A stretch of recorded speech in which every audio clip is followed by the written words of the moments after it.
So the new Porcupine Tree album, Closure Continuation, is out as of today.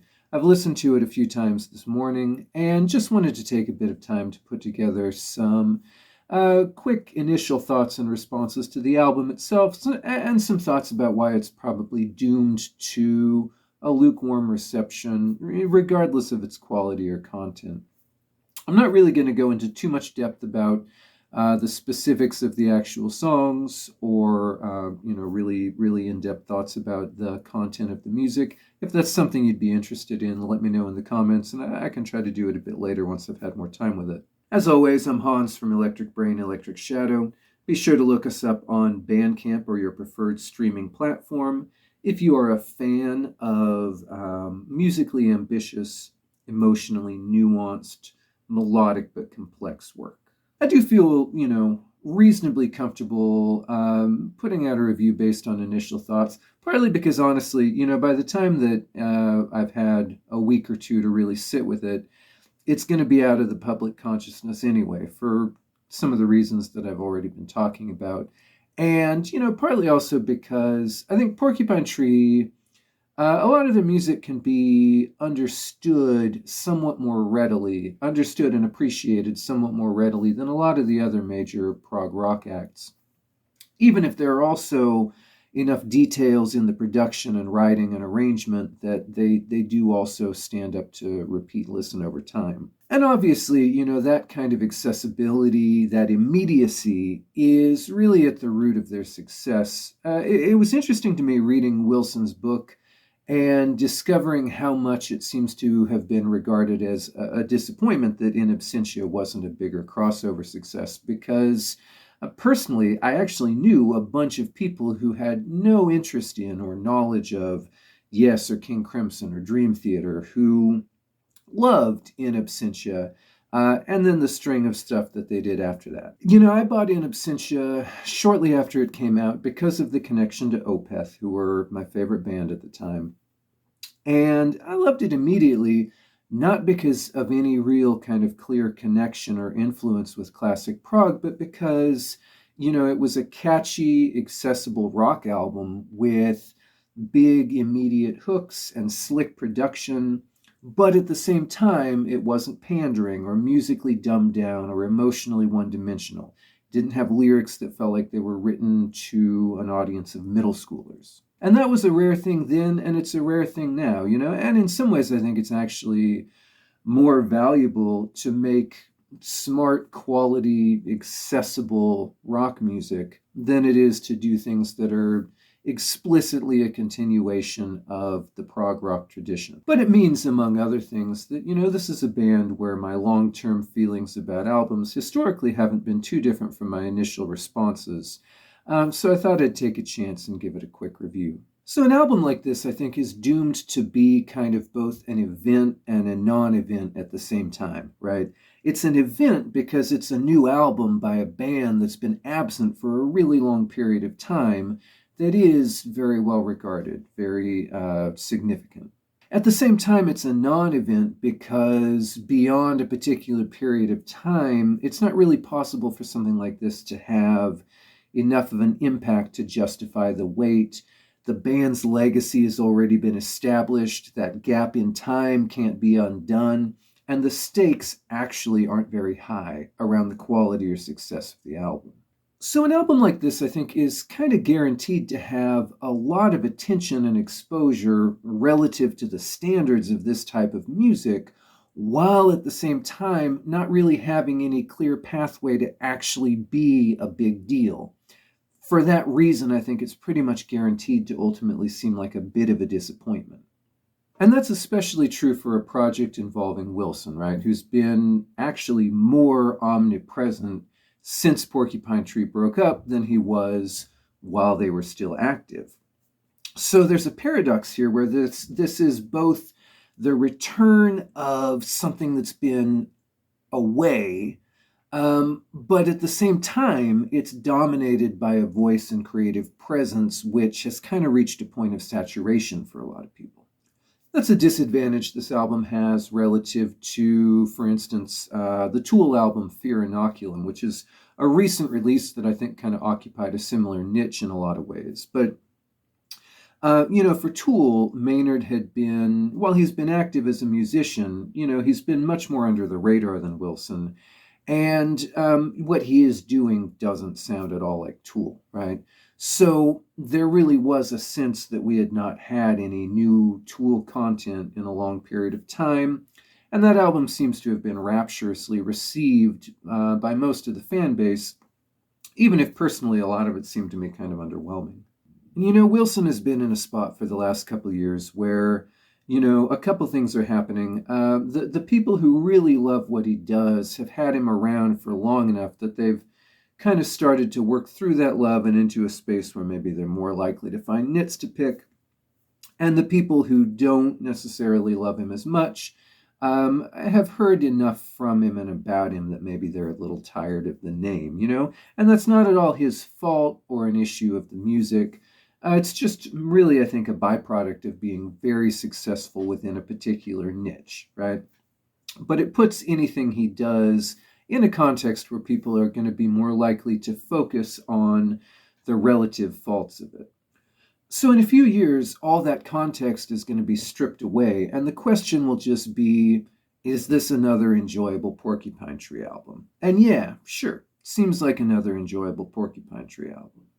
Just as an aside, I really love this mug with, it's got like a cat in a fedora, and he's driving an MG, but there's like a dark, stormy sky. It's just a really weird little scene. My wife got me this for an anniversary present. I'm very pleased with it. I had this same mug about 5 years ago, and it mysteriously vanished, and she found another one on eBay, which is wonderful. I don't think it's at the same level as the run of stuff they did from, say, Lightbulb Sun through Fear of a Blank Planet.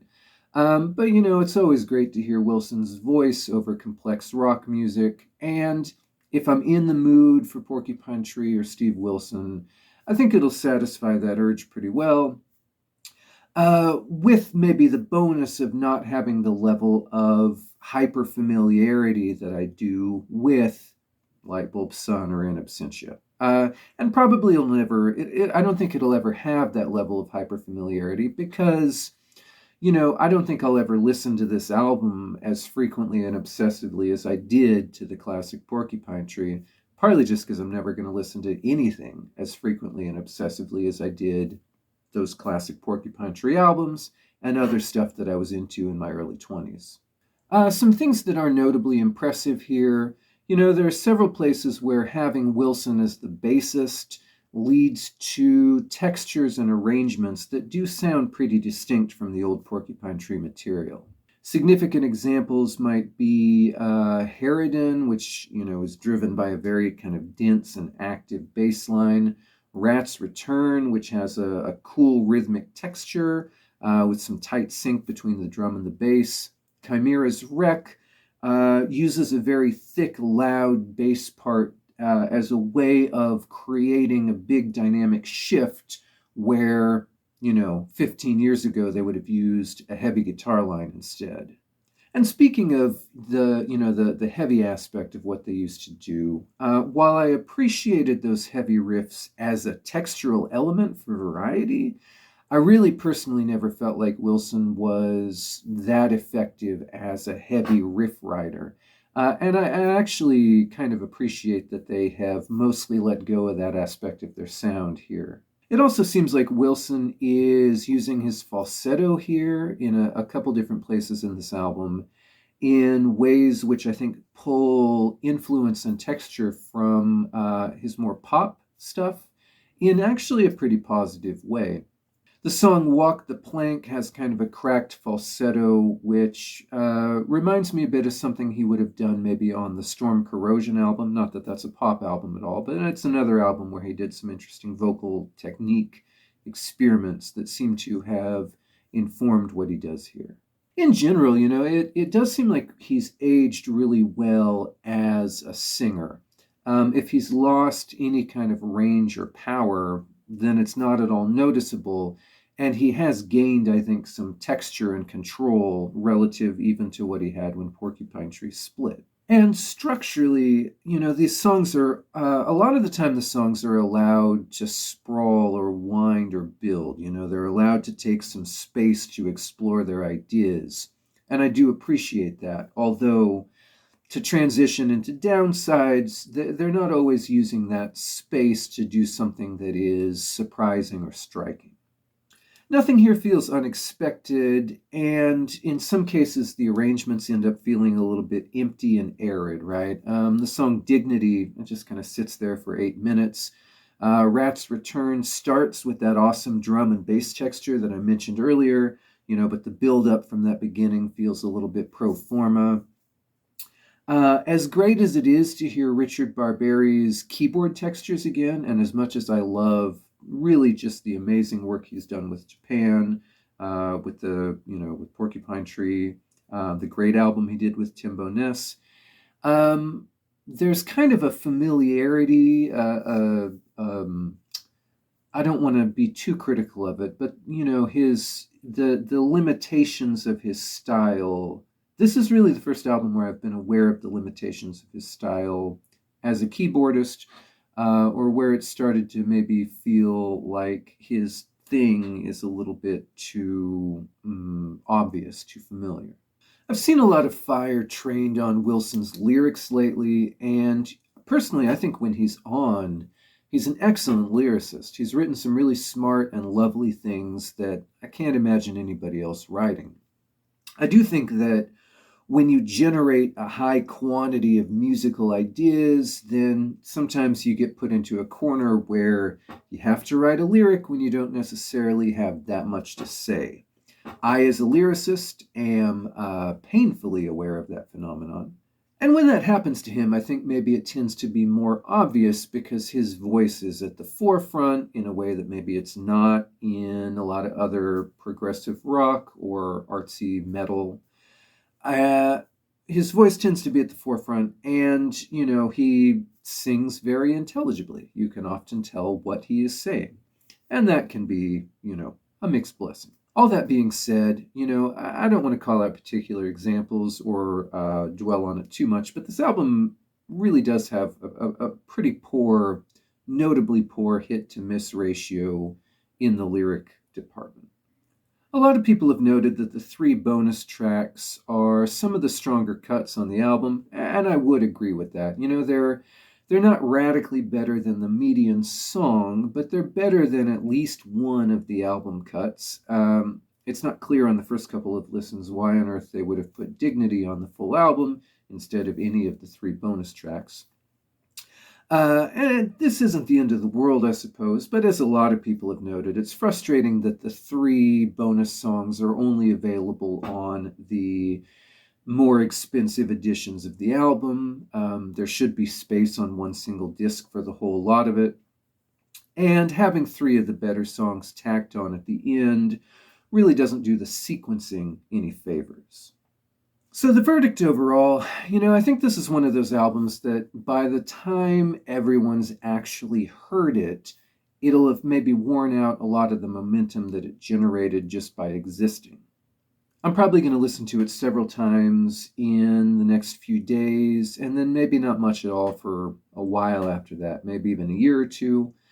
But eventually something is going to make me think about Porcupine Tree, and I'll pull some of their stuff off the shelf to listen to at work or while I'm commuting. And when I do, I will include this and listen to that album in the context of the rest of their stuff. I think I'll enjoy it just fine. I think I'll be surprised by some musical or sonic details that I had forgotten about because the nooks and crannies of this album aren't nearly as present in my mind as a lot of his other work. And I think that'll be a nice experience, and I'm looking forward to it. Thanks much for listening. Hope you all have a good weekend, and I'll see everybody hopefully on Wednesday.